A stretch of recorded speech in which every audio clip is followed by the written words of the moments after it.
It started with the sound of laughter. Not polite, not professional, but the kind of laugh that makes you stop and wonder if you just missed the joke. Jonathan Reese, CEO of ValorMart, a retail chain with 180 stores nationwide, was walking through one of the busiest locations in Houston. He rarely did store visits without warning. No staged greetings, no yes sir rehearsed lines, just real life. To most employees, he looked like another customer drifting through the fluorescent aisles. He wanted to blend in. At checkout lane 6, though, blending in wasn't possible. That's where he heard it. Two young women in ValorMart uniforms ringing up a customer S. The first cashier, with box braids pulled into a bun, leaned toward her coworker and rattled off a phrase so sharp and fast in French that Jonathan S.'s brain needed a second to catch up. The second cashier, a soft-spoken Latina with tired eyes, smirked and fired back in French too, not textbook French. Street smooth, natural, like she'd grown up in Marseille. Jonathan froze. Most cashiers struggled with the store's English-only training videos. These two? They were fencing with French like Olympic duelists. But before he could even process, a customer at the belt muttered something in halting Spanish, frustrated about his EBT card not swiping. The man's shoulders dropped. He smiled. Problem solved. Then the first cashier chimed in, this time in crisp Mandarin, calling over to a stock boy who clearly spoke no English. She gave him directions on restocking rice bags. The kid nodded eagerly and rushed off. Jonathan's pulse kicked. Mandarin? In a Houston grocery store checkout lane? The customer behind him muttered, "Dang, they like the United Nations over here." Everyone chuckled. Everyone except Jonathan. He was stunned. He stepped out of line and lingered near the gum rack, pretending to browse but really listening. The two women kept switching languages like gears: French, Spanish, Mandarin. Then Jonathan caught German, then Portuguese. At one point, he swore he heard Russian. He had to know. So he walked up to the register, set down a bottled water, and when the first cashier said, "Hi, how are you?" he answered, in rusty college French. Her eyes lit up. She volleyed back, flawless. He tried Spanish next. The second cashier slid right in, not missing a beat.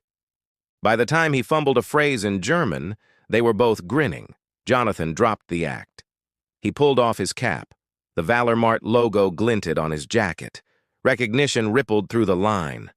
The women froze. One whispered, "That's the CEO."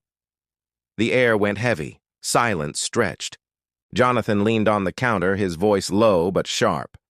"You two just spoke 7 languages in less than 5 minutes. Where did you learn that?" The one with braids swallowed hard. "Books, online videos. We teach each other on breaks." The second added softly, "Nobody ever asked before." Jonathan's throat tightened. These weren't just bilingual employees.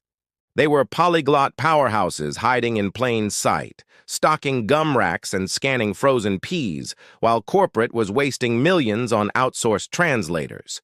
He asked for their names. "Danielle." "Marisol." "Danielle, Marisol," he said slowly. "Clock out early. I want to see you in my office tomorrow morning, 9 a.m. sharp." They blinked, stunned. Danielle whispered, "Are we in trouble?" Jonathan shook his head. "No, this company is." The next day, word spread like spilled soda. 2 cashiers had been called to the top floor. Nobody knew why.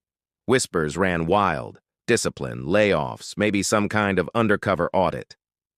At 9 a.m., Danielle and Marisol sat across from Jonathan in the executive boardroom, stiff-backed, nervous. Jonathan placed a folder on the table. Contracts. Deals with suppliers in Brazil, distribution partners in China, potential expansions in Europe. He slid the papers toward them. "Read this." Danielle scanned the Portuguese contract. She frowned. "This clause is wrong. They'll exploit that." Marisol picked up the Mandarin one. "The translation here is off. It says they only might provide, not that they must." That's a loophole. He sat back, realizing what he had almost missed. For years, he'd been sending million-dollar deals overseas. Finally, Jonathan said, I want to create a new role. Cultural integration specialists. You'll travel, translate, sit in meetings, negotiate, not ring up canned beans. Jonathan leaned forward. No. You're the bridge between this company and the world. You're exactly what we need. Marisol whispered, We don't even own business clothes? What I need to know is, do you want the chance? Yes, sir. Within weeks, Danielle and Marisol weren't at checkout lanes anymore. They were in boardrooms, correcting, clarifying, commanding respect. Suppliers who once smirked through translators now leaned in. Did you hear the cashiers who speak 9 languages got promoted? ValorMart's reputation shifted. For once, the company wasn't in the headlines for low wages or labor disputes.